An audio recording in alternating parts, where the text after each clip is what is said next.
How are you going? Video might be a little longish, so forgive me. But it's going to look at what there's a lot of noise about today in Trinidad and Tobago, and that is constitutional reform. And what is the constitution and what is about to happen. Firstly, because of, I guess, because of the constitutional reform public consultation process, the government has seen it fit to move straight to Parliament to get a simple majority vote to make changes to our constitution. I was at I was at many of the constitutional reform public consultations, and the turnout was poor. I mean, that's not the government's fault. It's your fault, because it's your constitution, it's our constitution, and you were supposed to be there. That said, I do believe that the government should respect that constitutional reform should be greater than a simple majority. They had more than a caucus at the Parliament, more than a quorum, forgive me, at the Parliament. So 23 people voted in favor in the lower house with respect to constitutional reform. 23 people cannot and should not determine the constitution that guides 1.something million of us, 1.5 million of us. That said, not all of the things in the bill are bad. I myself don't agree on fixed terms for prime ministers, but I could go along with that, because I believe in my own view that if you have a good prime minister, I think we're entitled to get more than 2 terms from such person, and that general elections will get rid of a bad prime minister. But I could go along with fixed terms, limited terms, fixed election dates. I could go along with that. It would be good to know that election day is the first Monday in September every 5 years, or whatever date it is, and I could go along with that. One of the things that was promised us in 2010 was referendum. And referendum, that was brought up in the public consultation on constitutional reforms more than once. Constitutional reform more than once, and I'm wondering why it is absent from this constitutional reform bill. I think it should certainly be in such a bill, because the mere act of changing the constitution, I believe, requires referendum. They should come to the people. We should have a day that we go and vote, and if this runoff is to become law, then so it is. Now, the runoff is less a change in the constitution and more a change in the way a government is elected. Yeah? Because the constitution is very simple with that, who get the most votes win, and I find that is very fair. It is very fair for who get the most votes to win. However, it is a very noble intention by this government to have people who enter the Parliament have at least 50% or more than 50% of the voter turnout to go into Parliament. That's noble.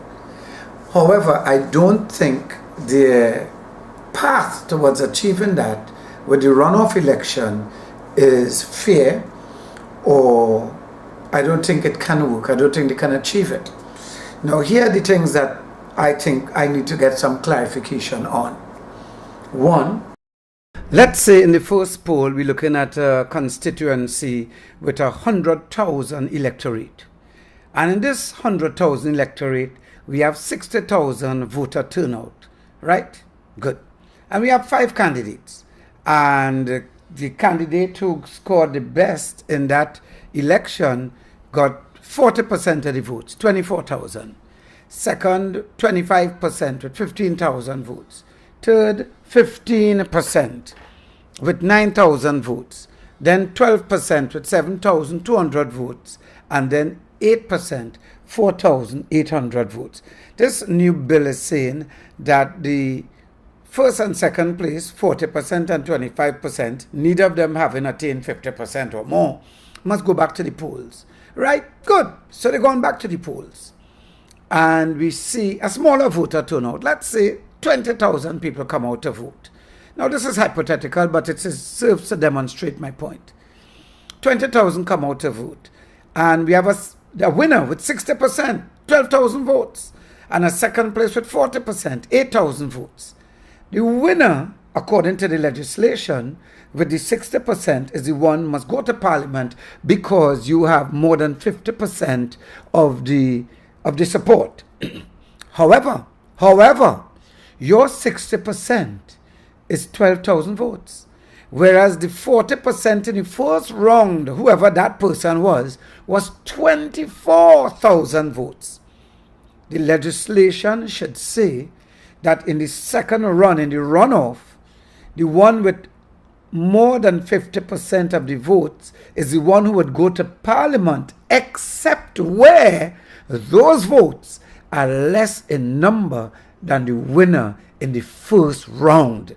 Because you cannot tell me that 12,000 votes is more than 24,000 votes. 12,000 can be more than 24. So when we look at it, the person must get equal to or more than who led in the first rounds to get to go to Parliament. It means that if in the second polling the person with the highest number of votes is below the highest number of votes in the first poll, then the person who came first in the first poll is the person who should go to the Parliament. Because that person would have a greater support base than the person who came first in the second poll by virtue of having gotten more votes. I think that is crucial. Other things I want to know, that in the 2 weeks between the first poll and the second poll, no contracts must be awarded in that constituency during that 2 week period. So between first poll and second poll, the incumbent, whoever is sitting in government, I don't care who the party is, cannot run now into that constituency and spend $48 million and sweeten up the place to get the nod of the electorate. Wrong. I don't think any of that sort of thing should happen during the 2 weeks because it makes it unfair. Yeah. I think we should know in front that if you face the poll in the first time separately, so let's say 4 people go, when the result comes out, the second place person, it should not be legal for them to gang up with these two to beat this one if this one wins. If this one has the highest number of votes and they want to come with the runoff, then the runoff must happen and they cannot gang up after the fact. If you want to gang up, face the poll as one. Don't face the polls individually and then try to gang up after the fact. I think that is something I would also like to see. But more than that, I want us to see in this reform what is the position on campaign financing. What is the position on media time? These things may sound radical, but these things can go a long way towards ensuring that the circus that our election process has turned into can be turned back. You know, there should be a law about littering. You should not be able to post your flyers on private property or public property. You should not be able to come with a paintbrush and deface people's property or public property. If you want to put up a sign in your yard that I as a PNM and I supporting DLSing, or I as a UNC and I supporting whoever it is, I should be able to put that in my yard. You know, like in the first world, that I have a little flyer neatly done. It's on my lawn or whatever it is, and that says where my support is. You shouldn't come and paint something on my wall and have me 2 o'clock in the morning painting off my wall. Yeah? I believe that the disrespect and the circus needs to end. And we need to turn it around by putting these sharp, severe measures in place. It means, though, that political parties need to be registered organizations, not just registered with EBC, registered organizations. So if I come outside in the morning and you have defaced my wall, I can take action against you. Yeah? So those are some of the things that have been burning on my chest, and I just thought it was very important for me to share them. Thank you.